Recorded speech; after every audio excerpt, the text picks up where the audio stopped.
तो आज प्रस्तुत है हनुमान जी की एक ऐसी लोक कथा जिसका विवरण संसार की किसी भी पुस्तक में शायद ही मिलेगा। जय श्री राम।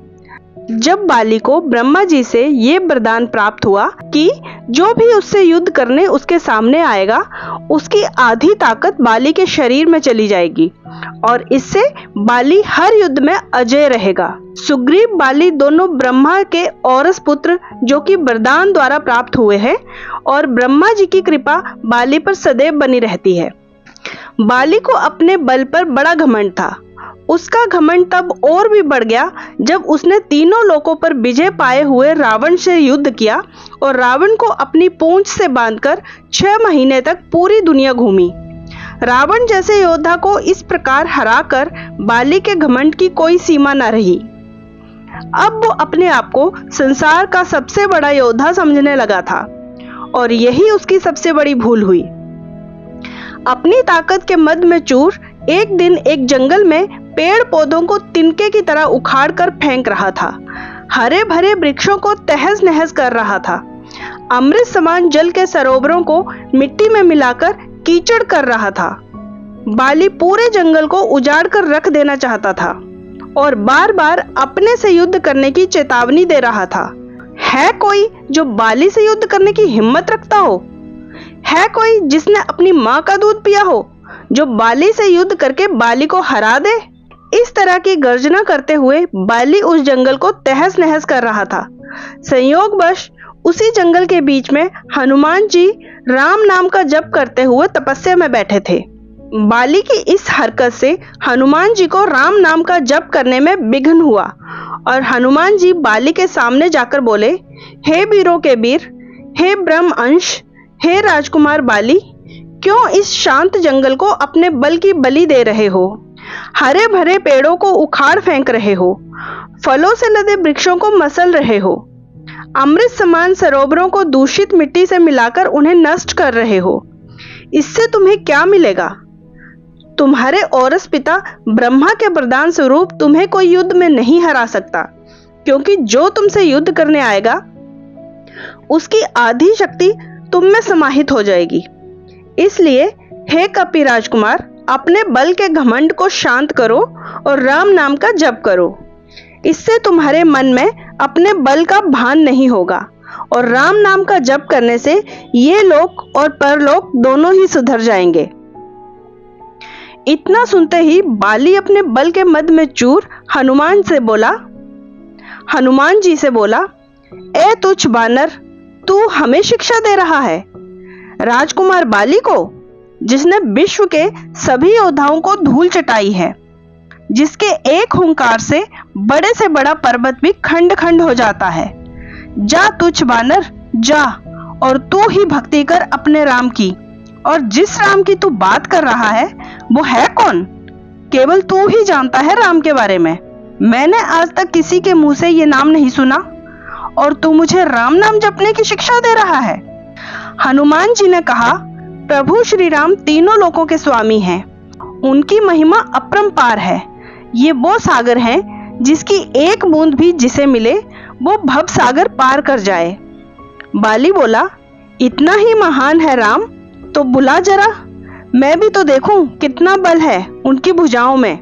बाली के भगवान राम के विरुद्ध ऐसे कटु वचन हनुमान जी को क्रोध दिलाने के लिए पर्याप्त थे।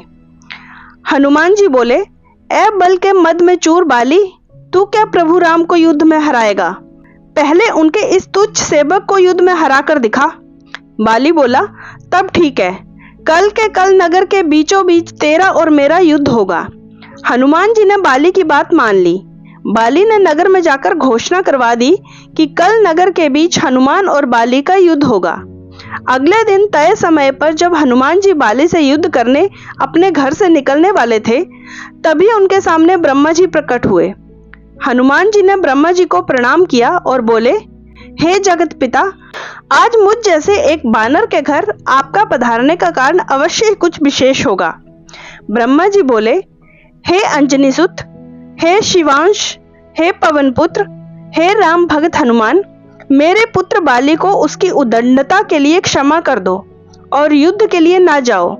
हनुमान जी ने कहा, हे प्रभु, बाली ने मेरे बारे में कहा होता तो मैं उसे क्षमा कर देता, परंतु उसने मेरे आराध्य श्री राम जी के बारे में कहा है, जिसे मैं सहन नहीं कर सकता, और मुझे युद्ध के लिए चुनौती दिया है, जिसे मुझे स्वीकार करना ही होगा, अन्यथा सारे विश्व में ये बात कही जाएगी कि हनुमान कायर है, जो ललकारने पर युद्ध करने इसलिए नहीं जाता है क्योंकि एक बलवान योद्धा उसे ललकार रहा है।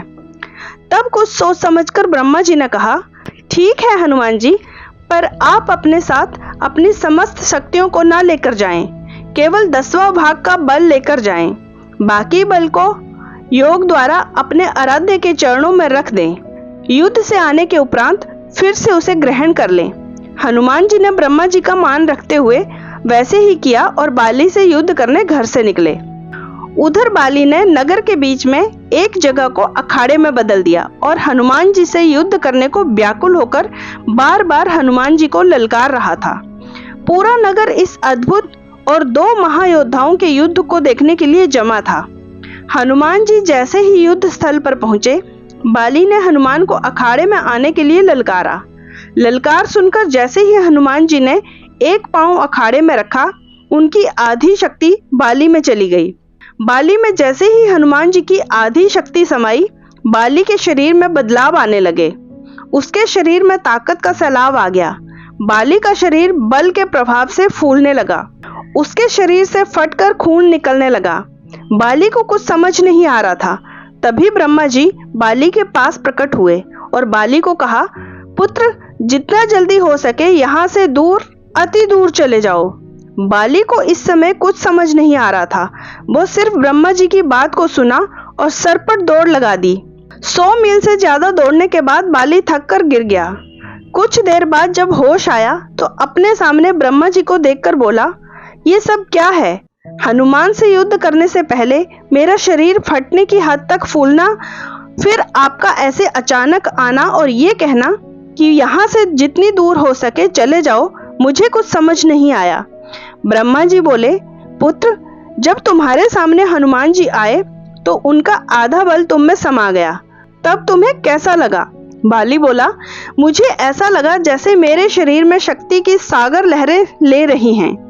ऐसा लगा जैसे इस समस्त संसार में मेरे तेज का सामना कोई कर नहीं सकता, पर साथ ही साथ ऐसा लग रहा था जैसे मेरा शरीर अभी फट पड़ेगा।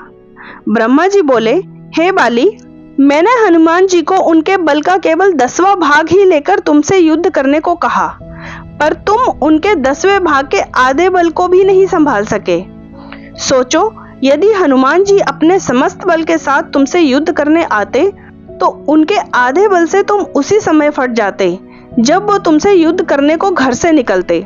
इतना सुनकर बाली पसीना पसीना हो गया और कुछ देर सोचकर बोला, प्रभु, यदि हनुमान जी के पास इतनी शक्तियां हैं तो वो इनका उपयोग कहाँ करेंगे? ब्रह्मा जी बोले, हनुमान जी कभी भी अपने पूरे बल का प्रयोग नहीं कर पाएंगे, क्योंकि ये पूरी सृष्टि भी उनके बल के 10वें भाग को नहीं सह सकती।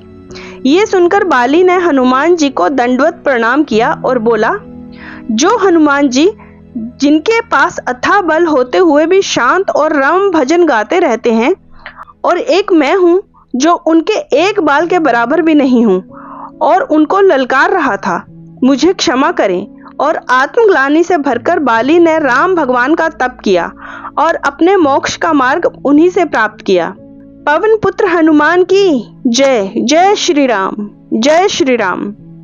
तो दोस्तों, आपको ये कहानी कैसी लगी मुझे कमेंट करके जरूर से बताना, और अगर अच्छी लगी हो तो हनुमान जी के नाम पे लाइक और शेयर जरूर कर देना और चैनल को सब्सक्राइब कर लेना। धन्यवाद। जय श्री राम।